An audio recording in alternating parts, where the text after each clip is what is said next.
but you've got the video here, you know, it'll have, you can turn on the captions, there's a voiceover on this video, and I think this is adds sparkling beauty to our capital. this is a rough version, so We they have were the just honor testing to it. extend our hospitality to Dr. William E. B. Du Bois. And then it's got the transcription here, and it highlights. This is a cool. I think this is able player function. So this is pretty good for kind of DIY. And how? And then the other last thing about Special Collections does is audio files, to make transcripts of audio files, and they're doing the same thing, downloading it, putting it in YouTube, and using it automatic, and you can't just upload audio files to YouTube. It has to be a video.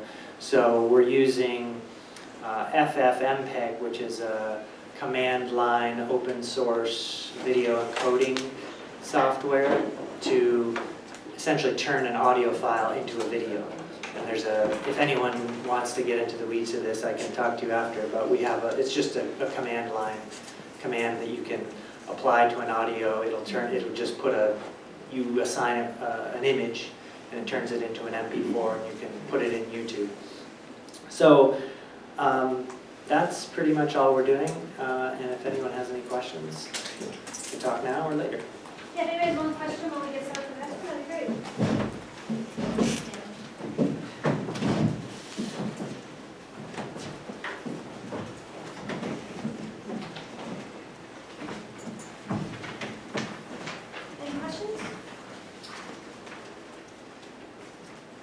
I was just wondering if you could say what your budget was, how much you do yourself. Could you keep track of how much you spend in labor and other things? We haven't tracked it.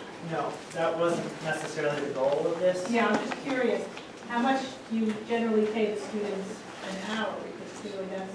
Yeah, if we were to we would probably do something similar to what we did and kind of track. And I think we'd probably have similar results. Yeah. For the cost. So, but I think we were thinking of it as a one-time thing to get rid of backlog. Absolutely. Going forward, whenever I do a video, I'll do it myself or assign it to a student, and it's not as high a priority. So you're going to keep it as do-it-yourself?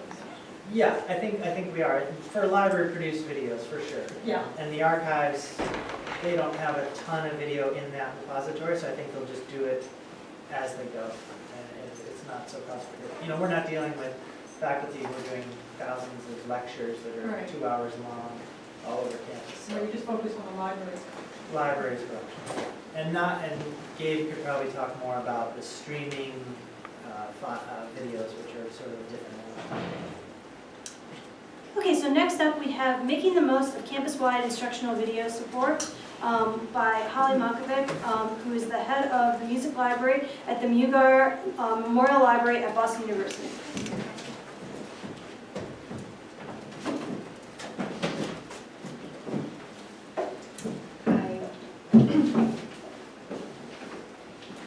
For more than 10 years, my videos have been 2-minute voiceover screencasts captured with Jing.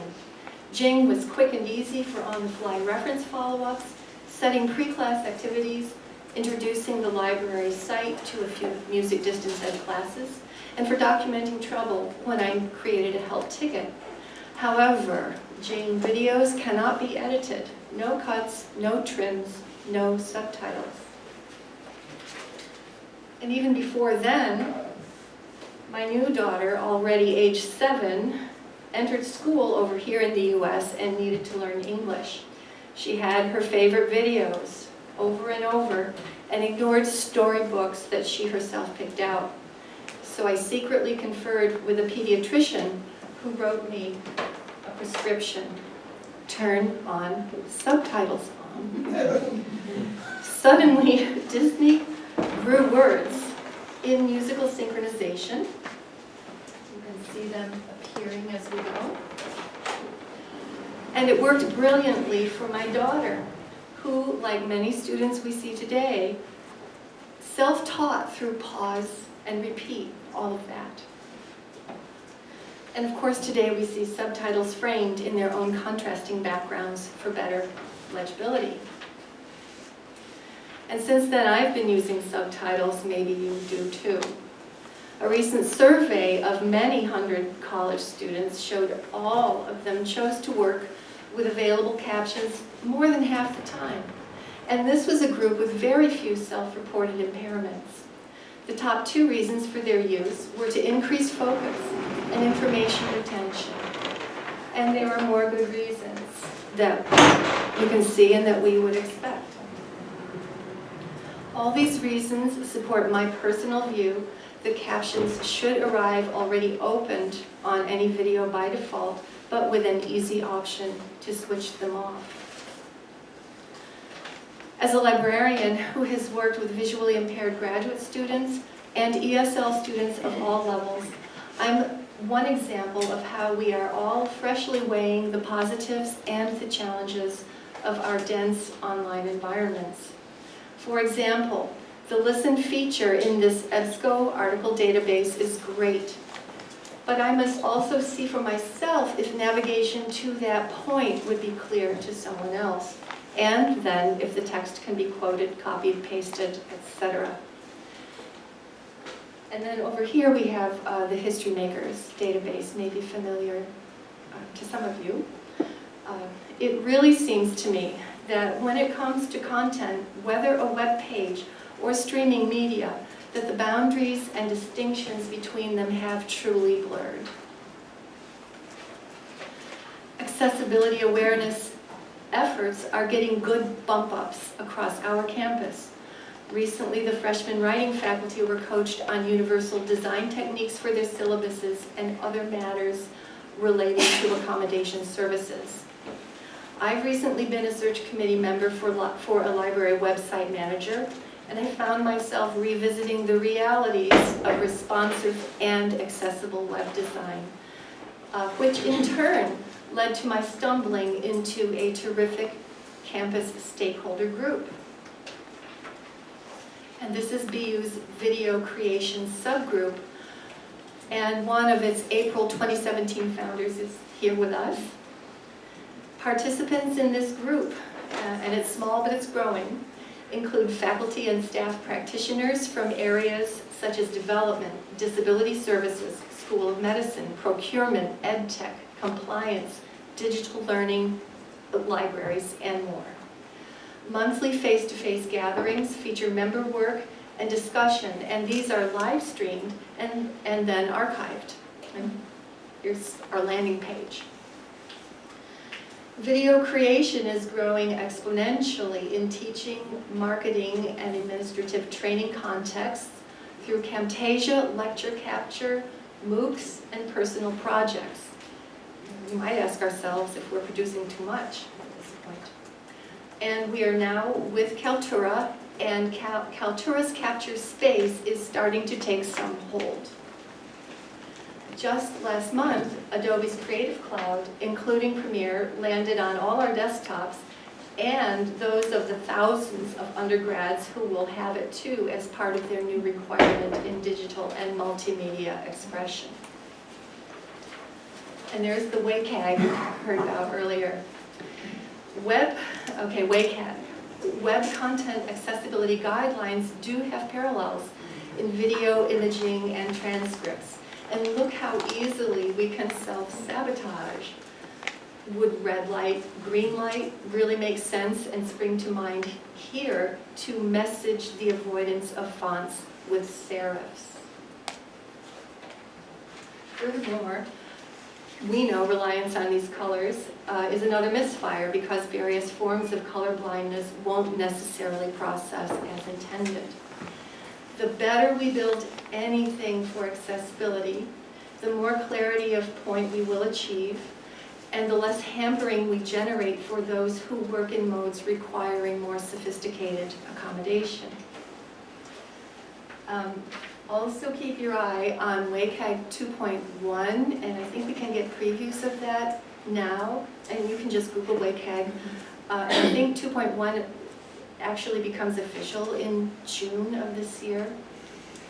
So personal awareness and learning efforts by the personal bootstrap are essential, and we as library staff share and connect to one of my friends and colleagues, Kate Sylvan, will be next up here. She's a member of our informal group. So, thank you. And here's Kate, not the dog, this is the Boston University icon, representing determination. If anybody has one question for Holly while I switch over, go ahead.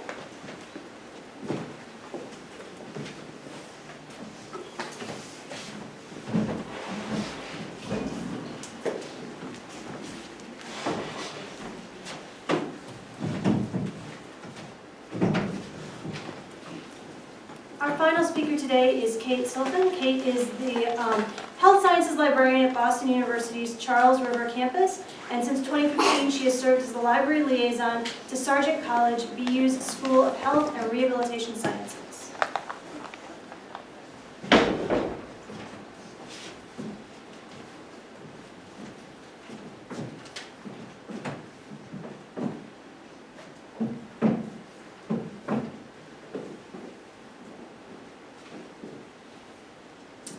Welcome and thank you for being here today. I'm going to be talking about the process I followed to create a more accessible online video tutorial.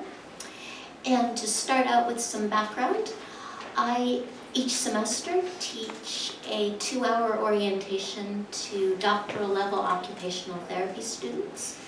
Many of these students are distance learners, and this is their only time on campus and the only time that I see them. And I wanted to find a way to make my 2 hours with them a little less intense and to give them more time to ask me any questions that they had. So I decided to experiment with a flipped approach. I created 4 short video tutorials using Camtasia as a tool and hosted them on Kaltura, a video hosting software, and students were asked to view these tutorials before their 2-hour orientation.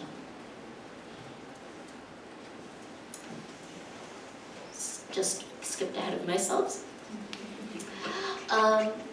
So what was the problem here? Due to some time constraints, my tutorial was not accessible. I didn't include closed captions, which is a key component of accessibility. I knew I needed to change this because we began to have some talks last winter about best practices for tutorial creation at Boston University. And beyond that, as someone who works with occupational therapy students who advocate for the disabled, I need to mirror that work.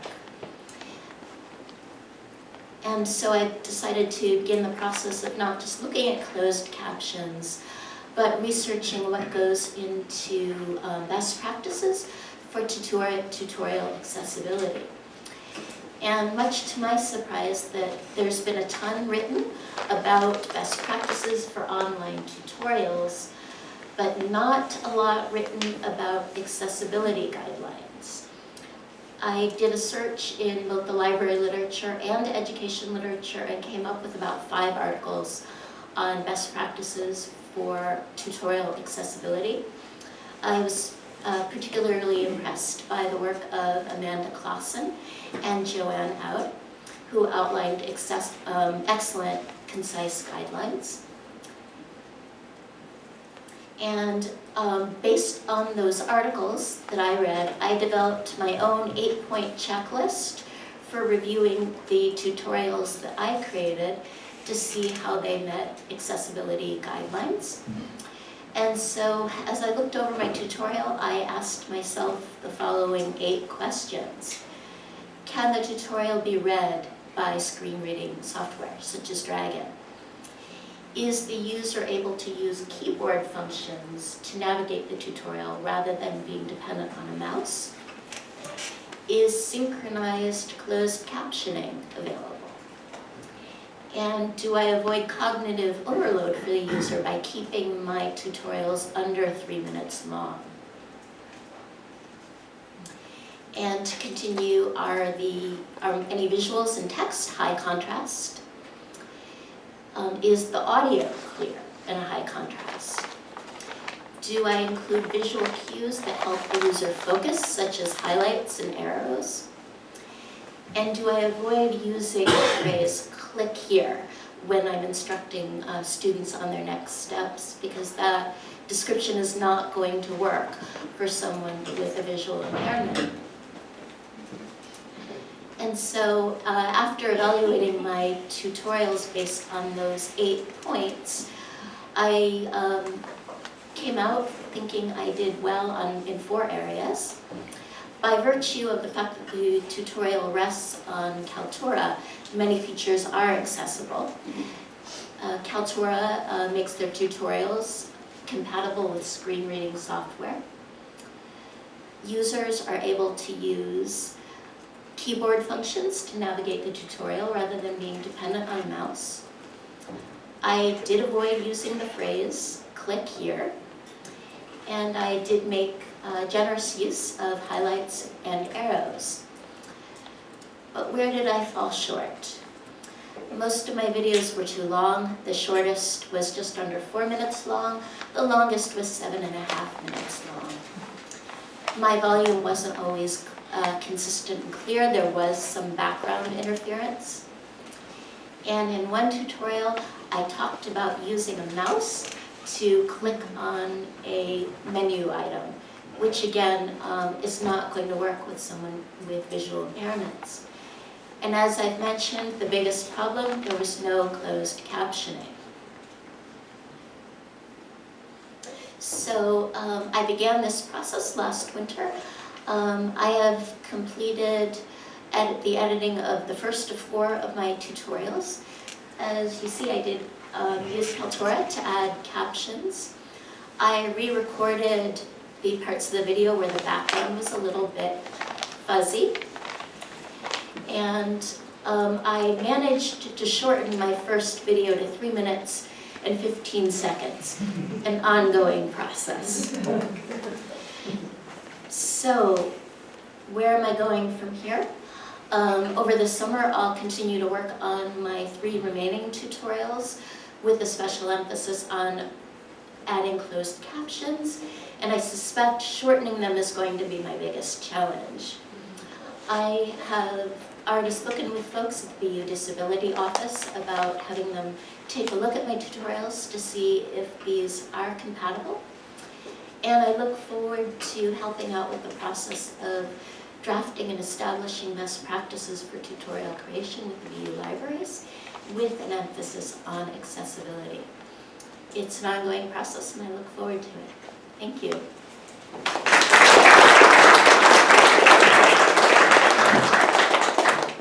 So we were running a little late, but I think we can probably, unless Kate's really catching up, take time for maybe 1 or 2 questions.